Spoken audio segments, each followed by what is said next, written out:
हरिहर महादेव। ओम नमः शिवाय। तो आइए हम लोग सुनते हैं छठे ज्योतिर्लिंग की महिमा, जिसे हम लोग भीम शंकर के नाम से जानते हैं। भीम शंकर ज्योतिर्लिंग का महात्म्य आज हम बताते हैं। आइए सुनते हैं। जिस प्रकार सूत जी ने बताया था, भीम शंकर नामक ज्योतिर्लिंग का महात्म्य जानिए। कामरूप देश में लोकहित की कामना से साक्षात भगवान शंकर ज्योतिर्लिंग के रूप में अवतीर्ण हुए। उनका वह स्वरूप कल्याण और सुख का आश्रय है। हे ब्राह्मणों, पूर्व काल में एक महापराक्रमी राक्षस हुआ था, जिसका नाम भीम था। वह सदा धर्म का विध्वंस करता और समस्त प्राणियों को दुख देने वाला था। वह महाबली राक्षस कुंभकर्ण के वीर्य और करकटी के गर्भ से उत्पन्न हुआ था तथा उनकी माता के साथ सह्य पर्वत पर निवास करता था। एक दिन समस्त लोगों को दुख देने वाले भयानक पराक्रमी दुष्ट भीम ने अपनी माता से पूछा, हे माँ, मेरे पिताजी कहाँ हैं? तुम अकेली क्यों रहती हो? मैं यह सब जानना चाहता हूँ, अतः यथार्थ बात आप हमें बताएं। तो करकटी बताती है, बेटा, रावण के छोटे भाई कुंभकर्ण तेरे पिता थे। भाई सहित उस महाबली वीर को श्री राम ने मार डाला। मेरे पिता का नाम करकट और माता का नाम पुष्कसी था।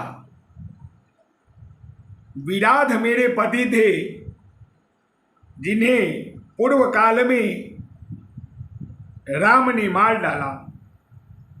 अपने प्रिय स्वामी के मारे जाने पर मैं अपने माता पिता के पास रहती थी। एक दिन मेरे माता पिता अगस्त मुनि के शिष्य सुतीक्ष्ण को अपना आहार बनाने के लिए गए। वे बड़े तपस्वी और महात्मा थे। उन्होंने कुपित होकर मेरे माता पिता को भस्म कर डाला। वे दोनों मर गए। तब से मैं अकेली होकर बड़े दुख के साथ इस पर्वत पर रहने लगी। मेरा कोई अवलंब नहीं रह गया। मैं असहाय और दुख से आतुर होकर यहाँ निवास करती थी। इसी समय महान बल पराक्रम से संपन्न राक्षस कुंभकर्ण, जो रावण के छोटे भाई थे, यहाँ आए। उन्होंने बलात् मेरे साथ समागम किया। फिर वे मुझे छोड़कर लंका चले गए। तत्पश्चात तुम्हारा जन्म हुआ। तुम भी पिता के समान ही महान, बलवान और पराक्रमी हो। अब मैं तुम्हारा ही सहारा लेकर यहाँ कालक्षेप करती हूँ। करकटी की यह बात सुनकर भयानक पराक्रमी भीम कुपित हो यह विचार करने लगा कि मैं विष्णु के साथ कैसे बर्ताव करूं। उन्होंने मेरे पिता को मार डाला। मेरे नाना नानी को उनके भक्त के हाथों से मारे गए। विराध को ही इन्होंने ही मार डाला और इस प्रकार मुझे बहुत दुख दिया। यदि मैं अपने पिता का पुत्र हूँ तो श्रीहरि को अवश्य पीड़ा दूंगा। ऐसा निश्चय करके भीम महान तप करने के लिए चला गया।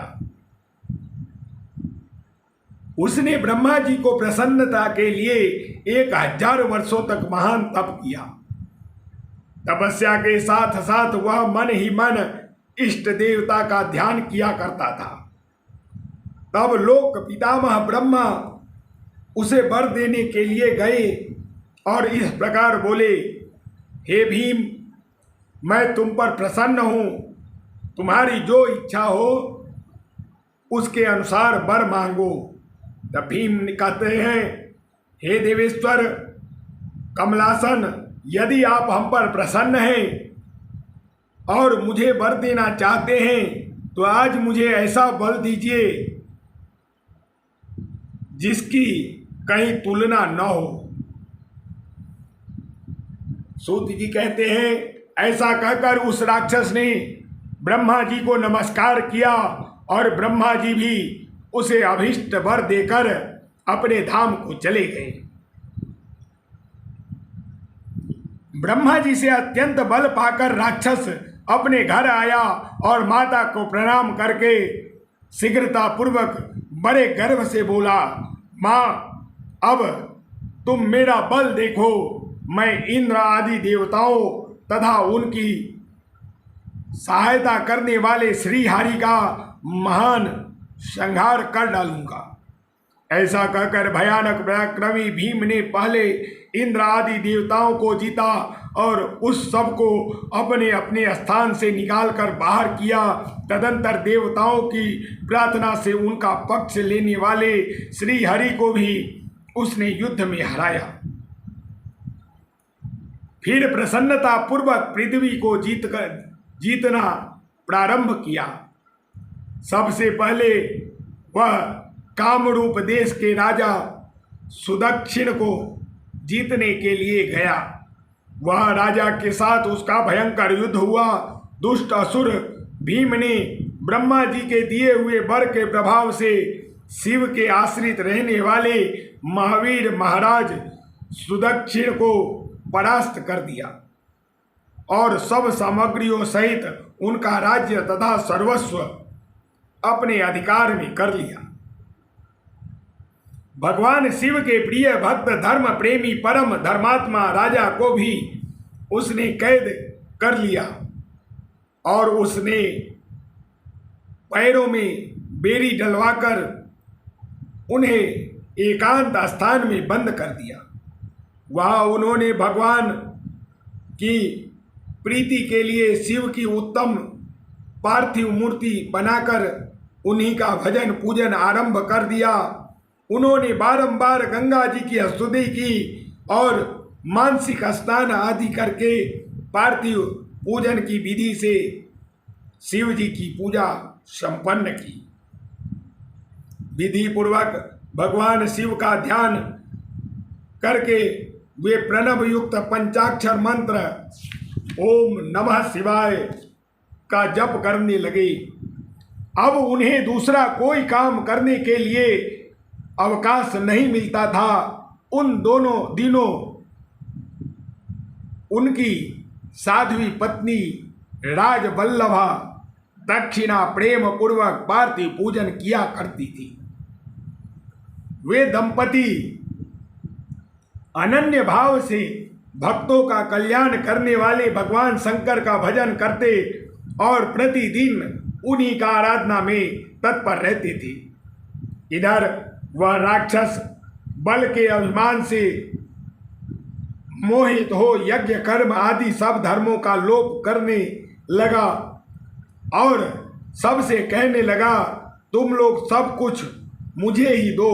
महर्षियों, दुरात्मा राक्षस की बहुत बड़ी सेना साथ ले उसने सारी पृथ्वी को अपने बस में कर लिया।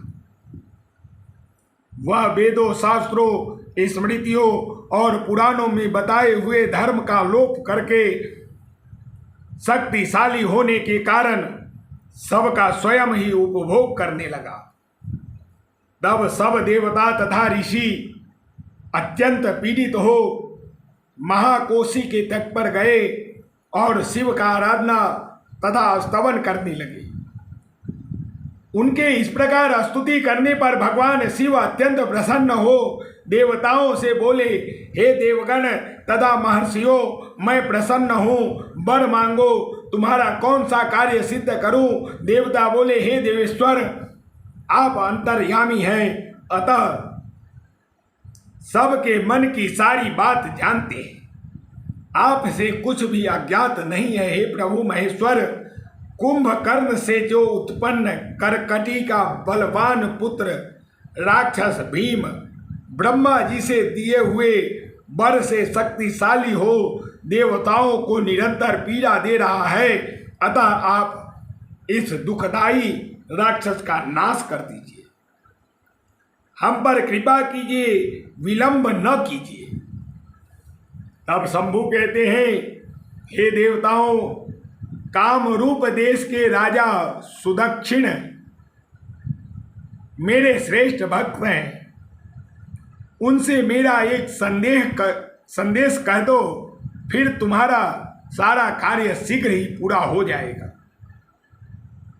उससे कहना, कामरूप देश के अधिपति महाराज सुदक्षिण प्रभो, तुम मेरे विशेष भक्त हो, अतः प्रेम पूर्वक मेरा भजन करो। दुष्ट राक्षस भीम ब्रह्मा जी का वर पाकर प्रबल हो गया है, इसलिए उसने तुम्हारा तिरस्कार किया है, परंतु अब मैं उस दुष्ट को मार डालूंगा, इसमें संदेह नहीं है। तब सूत जी कहते हैं, हे ब्राह्मणों, तब उस सब देवताओं ने प्रसन्नता पूर्वक वहां जाकर उन महाराज से शंभु की कही हुई सारी बात कह सुनाई। उनसे वह संदेश कहकर देवताओं और महर्षियों को बड़ा आनंद प्राप्त हुआ और वे सब के सब शीघ्र ही अपने अपने आश्रम को चले गए। इधर भगवान शिव भी अपने गणों के साथ लोकहित की कामना से अपने भक्त की रक्षा करने के लिए सदा उसके निकट गए और गुप्त रूप से वहीं ठहर गए। इसी समय कामरूप नरेश ने पार्थिव शिव के सामने गाढ़ ध्यान लगाना आरंभ किया। इतने में ही किसी ने राक्षस से जाकर कह दिया कि राजा तुम्हारे नाश के लिए कोई पुरस्चरण कर रहे हैं। यह समाचार सुनते ही वह राक्षस कुपित हो उठा और उनको मार डालने की इच्छा से नंगी तलवार हाथ में लिए राजा के पास गया। वह पार्थिव आदि जो सामग्री स्थित थी उसे देखकर तथा उसके प्रयोजन और स्वरूप को समझकर राक्षस ने यही माना कि राजा मेरे लिए कुछ कर रहा है, अतः सब सामग्रियों सहित इस नरेश को मैं बलपूर्वक अभी नष्ट कर देता हूं। ऐसा विचार कर उस महाक्रोधी राक्षस ने राजा को बहुत डांटा और पूछा, क्या कर रहे हो? राजा ने भगवान शंकर पर रक्षा का भार सौंपकर कहा, मैं चराचर जगत के स्वामी भगवान शिव का पूजन करता हूं। तब राक्षस भीम ने भगवान शंकर के प्रति बहुत तिरस्कार युक्त दुर्वचन कहकर राजा को धमकाया और भगवान शंकर के पार्थिव लिंग पर तलवार चलाई। वह तलवार उस पार्थिव लिंग का स्पर्श भी नहीं करने पाई कि उससे साक्षात भगवान हर वहां प्रकट हो गए और बोले, देखो मैं भीमेश्वर हूं और अपने भक्त की रक्षा के लिए प्रकट हुआ। मेरा पहले से ही यह व्रत है कि मैं सदा अपने भक्त की रक्षा करूं, इसलिए भक्तों को सुख देने वाले मेरे बल की ओर दृष्टिपात करो।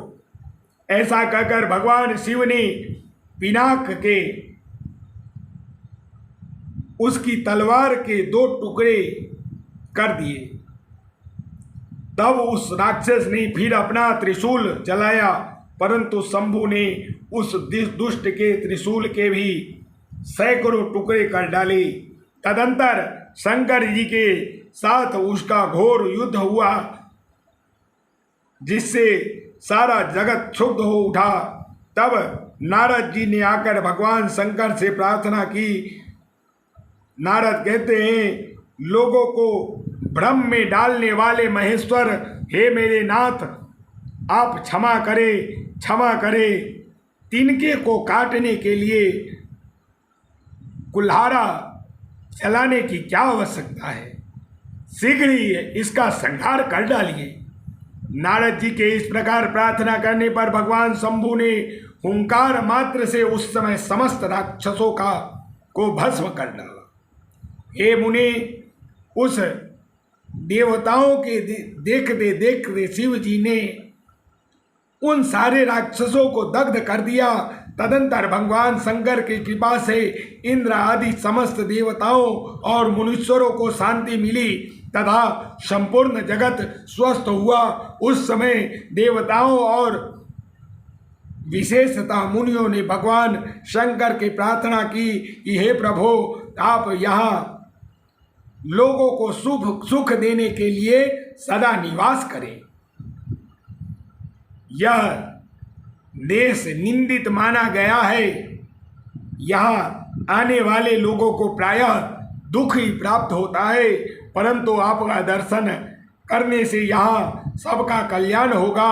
आप भीम शंकर के नाम से विख्यात होंगे और सबके संपूर्ण मनोरथों को सिद्ध करेंगे।